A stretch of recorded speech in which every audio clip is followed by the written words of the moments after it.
over some alleged infractions and financial misappropriation in the implementation of the greenhouse project by the Ministry of Agriculture and Natural Resources. The governor has also constituted a 7-man committee headed by the Secretary to the State Government, Kingsley Emu, to investigate the claims and perceived infractions related to the management of the scheme by the ministry.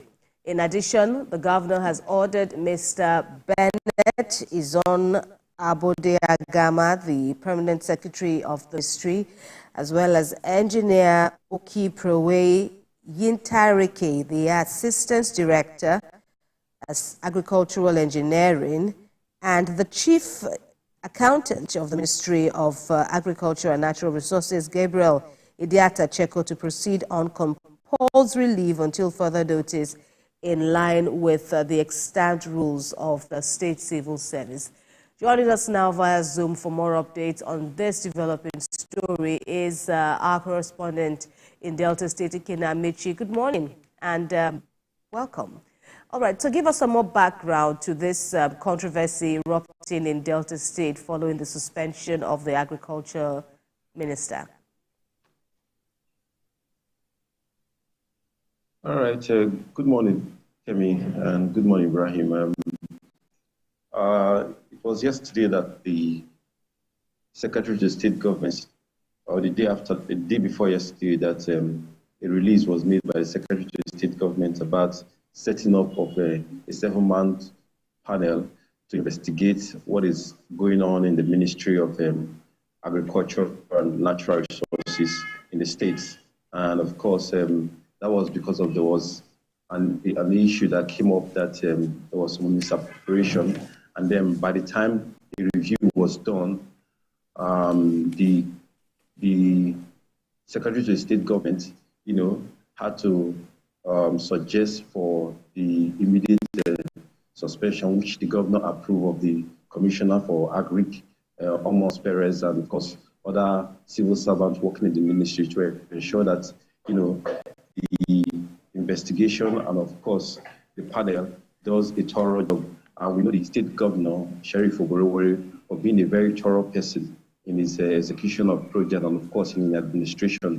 He has been the speaker for the past 6 years, and he has been very thorough, being the Speaker of the House of Assembly before proceeding to become the elected as governor of Delta State. And he has maintained that thoroughness. And of course, Delta State is trying to open government partnership, and that is why the governor set up that panel to actually investigate and come up with a report that is actual and factual to ensure that nobody. And of course, he said in the statement issued, said the suspension and of course the granting of leave for the civil servants is just a temporary, just for the investigation. After that, if they are not indicted, definitely will come back to their position. So the governor is being thorough about this, and of course he's being he knows that this is not something that he take lightly. And of course, in January this year, the governor inspected that greenhouse project. The greenhouse project is a project in agriculture that the governor set up. Is to build it in 3 senatorial districts. There's one in Delta North, which is situated in Mbiri, in Ikenna east of the state. And of course, there's another one in Delta Central and Delta South. And this one, the governor inspected it, and he promised that there is a 2 billion that he will release to ensure that the project comes to fruition. And of course, we know that food is something that this administration, of course, wants to make sure is secured in the state. And Delta State is one of the states that have comparative advantage in agriculture, especially cassava farming and other farming. And even the tomato that they actually planted in one of those greenhouses that the governor inspected in Mbiri.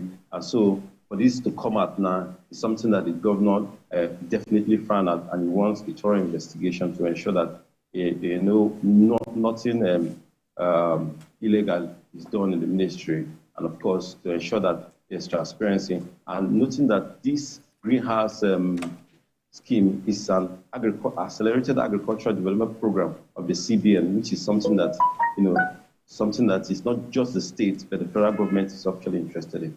So, Kemi. Yeah, interesting. Thanks so much for that background, Ikenna. But then, as a press crew or people in Delta State, did this news of allegation came to you all as a surprise, or is it possible that you've been hearing something like that in the background before the suspension came into force?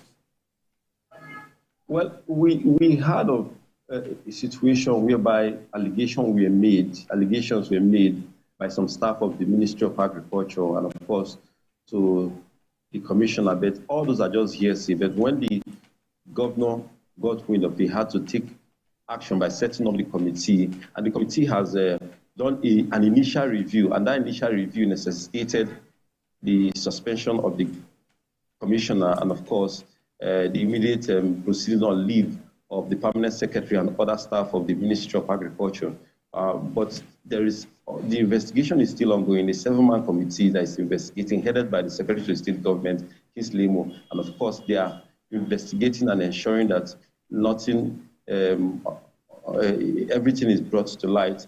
After their investigation, definitely we'll get to know some of these details that you are asking of, Ibrahim. Right. How does this scandal weigh in on the Oborevwori administration, and what are residents saying about this? Well, Oborevwori administration has, everybody have known him for being very prudent. If you look at the budget for this year, it's 726 billion naira earmarked. That is about way lower than the last year's budget of former Governor Ikenna, which is about 800 and something billion naira. So looking at it, he is someone that is financially prudent. He said he doesn't want to be too adventurous. I mean, trying to be curtail, live by your budget, live by your, cutting your cake according to your size. He looked at the, income, the flow of revenue for the state, and he said, instead of projecting higher, let's leave it at something, that we can see and we can hold. That's why he basically he's known for his prudence. And of course, this coming up now is something out of the blues that, one of his appointees is actually involved in this. But it's still early to actually indict anybody. So we are still looking at, the committee coming up with the report at the end of their investigation. Right, and then there was the other leg I asked earlier regarding how this is also, reflecting and what residents are saying about this scandal. Well, definitely, people will actually raise eyebrow about not just the person of the governor, but the person of the appointees that actually involved in all these, and of course the civil servants that are allegedly involved in all this. So it's not about the person of the governor, but rather the people he put there, because the governor, over the years, while in assembly, has been known for his prudence and, of course, his financial, financial management that has not actually, we in the media, in the fourth estate of the realm, have not seen any infraction while he was dealing with the, he was known for actually prudence in his management of the assembly for the past 6 years that he was the Speaker of the House of Assembly, and now he's the governor. And this is less than a year before he's in his administration, and we are seeing this. But let's see, it's still early days, and then the people are actually not indicting the governor or per se, rather, is the person involved in it. Kemi. It's good that you mentioned I didn't pick the name you mentioned as regards the one who will be heading the panel. And could you talk to us if you have an idea of other members of the panel, if you like, and what's the time frame given for, this investigation? Well, the panel will be headed by the Secretary of State Government. That's all I know about the 7-man panel. Other constitution of the panel, I might not be privy to that, but definitely the panel will come out with its investigation. The investigation has no time frame because they have to do some paperwork and, of course, go through everything that is necessary to ensure that a thorough job is done. And of course, I've told you that the governor is the governor that is known for his thoroughness. And so he will ensure that there's a thorough investigation so that nobody will be indicted wrongly. And of course, they come up with the proper report of the investigation to present to the governor. Ibrahim.